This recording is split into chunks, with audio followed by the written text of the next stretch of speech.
One often heard contemporary economic myth is that the rich are getting richer and the poor are getting poorer. Like any myth, there is a nugget of truth to this. For example, if we look at the data, the top 20% of income earners today do have a larger share of national income than they did in the past, and the bottom 20% of income earners do have a smaller share of national income than they had in the past. There's two problems with that data. First of all, that data doesn't tell us anything about the absolute condition of the poor. Just because one has a smaller share of income doesn't mean that one is absolutely poor. So for example, it could be the case that even though poor Americans have a smaller share of national income, their absolute income is higher. If I asked you, would you rather have a sixth of a pizza or a ninth of a pizza, your answer might depend on how big the pizza is. And having 1/9 of a pizza might be better if the pizza was much larger than the one of which you'd have 1/6.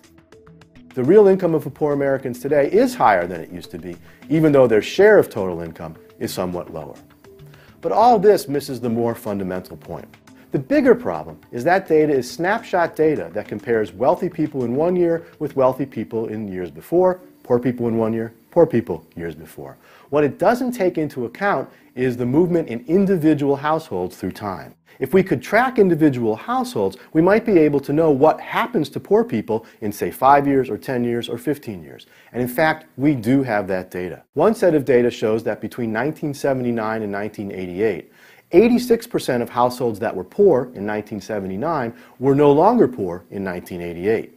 A second set of data from the University of Michigan shows that of households that were poor in 1975, over 95% of them were no longer poor by 1991. One of the most important things to understand when we talk about the rich getting richer and the poor getting poorer is this idea of income mobility. The reality is for most Americans that they start off poor and then they slowly become richer over time. And in fact, if we look at that data comparing 1975 and 1991, what we find is that the average income gain for rich households over that period was just about $4,000, but the average gain for poor households over that period, $28,000. So what really happened between 1975 and 1991 is that the rich got richer, but the poor got richer a lot faster than the rich did. So whenever we talk about rich and poor, we have to take account of this issue of income mobility. So how can it be that most Americans are getting richer while we know that there's still plenty of poor people out there? Well, the fact is that one of the things that happens over time is who comprises the income distribution changes. Immigrants, young people entering the labor force come into that income distribution at low levels of income. They become the new poor while the old poor slowly move their way up. So even though a first glance at the data may make it seem like the rich are getting richer and the poor are getting poorer, the reality of the United States in the early 21st century is that everybody's getting richer, rich and poor alike. And the idea that the rich are getting richer and the poor are getting poorer is largely a statistical artifact and mostly a myth.